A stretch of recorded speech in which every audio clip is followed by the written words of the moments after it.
بسم الله الرحمن الرحيم.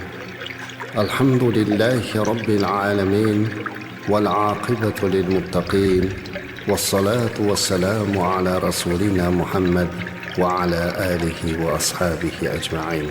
أما بعد، السلام عليكم.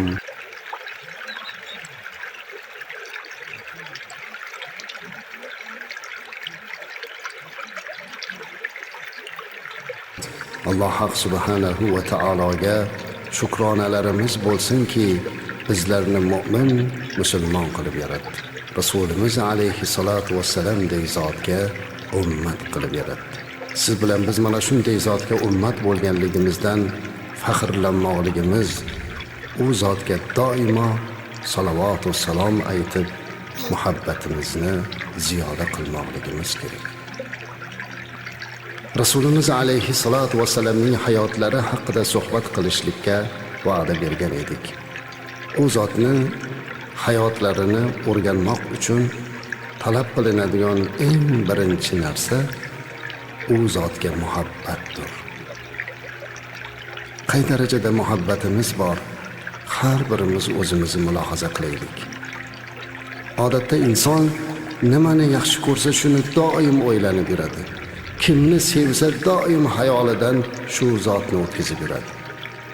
Ehtimolki o'sha uchun ham sevgan narsalari, yoqtirgan narsalari tez uning tushiga ham kirib turadi. Men ba'zan yig'layman. Ya Rabbi, nega men Rasululloh sallallohu alayhi va sallamni tushimda ko'ra olmayapman? Nega ko'ra olmayapman? Sog'indim. O zotni sog'indim. O zot o'z ummatini sog'ingani kabi men ham sog'indim. Allohim o zotni tushlarimga kirgiz. O zotga muhabbatimni ziyoda qil. Azizlarim, siz ham Allohdan shuni so'rang. Alloh muhabbatingizni ziyoda qilsin, tushlaringizga kirsin. Rasulimiz alayhissalom o'zlari bir kuni dunyodan o'tishlaridan bir necha kun avval Uhud maydonida dafn bo'lib yotgan aziz ashoblarini qabrlarini ziyoratiga chiqdilar. So'ng Jannatul Baqi qabristoniga ham chiqdilar.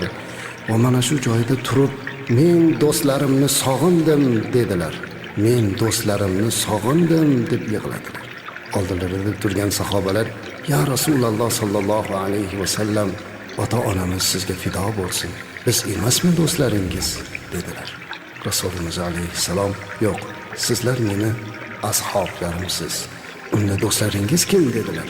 "Do'stlarim mendan keyin, meni ko'rmasdan, menga g'oyibdan iymon keltirgan ummatlarim" dedilar.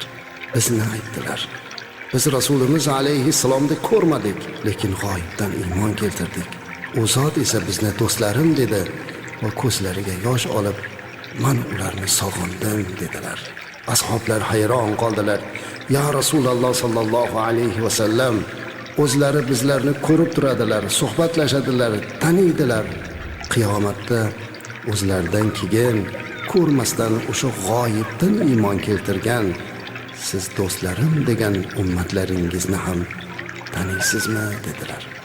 Shunda payg'ambarimiz alayhisalom ularga qarab, "Agar sizlarni ko'pgina otlaringiz bo'lsa-yu, mana shu otingizni ichida bittasini boshida oq qashqasi bo'lsa, tanib olasizmi?" dedilar. "Ore ya Rasululloh sallallohu alayhi va sallam. Albatta, agar oq qashqasi bo'lsa, qo'lida, oyog'ida ajratamiz" dedilar. Buni arab tilida g'urran muhajjilin deydi. Shunda Rasulimiz alayhisalom sahobalarga qarab, "Men ham mendan keyin meni ko'rmasdan menga iymon keltirgan ummatlarimni g'urran muhajjilinidan, tahorat olgan joylaridan chiqib turadigan nurlaridan tanib olaman" dedilar. Azizlarim, nuringizni ziyoda qiling. Tahoratda doim bo'ling. Sajdangizni ko'paytiring toki qiyomatda nurimiz ziyoda bo'lsin. Qancha ko'p sajda qilsak, qancha ko'p taqvoda tursak, qancha ko'p muhabbat qilsak, nurimiz shuncha ziyoda bo'ladi qiyomatda. Mana nurim eng ziyodasi bo'lsin-u, Rasulim meni ko'rsin degan har bir ummat buni harakatida bo'lsin. Shunday ekan, siz bilan biz u zotni ko'rishlikka u zot bizni ko'rishlikka mushtoq bo'lgani kabi mushtoq bo'lib nurni ziyoda qilaylik. Rasulimiz alayhissalom ummatini sevardilar. Bu dunyodan o'tayotganda ham eng oxirgi aytgan so'zlari ummatim, ummatim degan edilar. Qiyomatda hamma o'zi bilan o'zi ovora bo'lib, vo nafsim, vo nafsim deb turganda ham Rasulimiz alayhissalom ummatim, ummatim nima bo'ldi dedilar. Hamma narsasini, bori butuni ummatga sarflagan, mana shuncha qiyomatgacha keladigan ummatlarning hidoyatiga sababchi bo'lgan, Allohni tanitishga musharraf bo'lgan, Qur'oni Karimni bizlarga yetkazgan, qiyomatda ummatini shafoat qiluvchi bo'lgan zotni sevmaydigan yurak emas azizlar. Bu yurakni tashlash kerak. Toki agar u shunday zotni sevmasa. Shunday ekan azizlar, Rasulimiz alayhissalomning hayotlarini o'rganishdan maqsad u zotga muhabbatni ziyoda qilmoq. Muslimun.uz Andijon viloyati vakilligi muslimun.uz sahifasining rasmiy diniy ma'rifiy kanali. Bizni kuzatib boring. Biz siz bilan doimo birgamiz.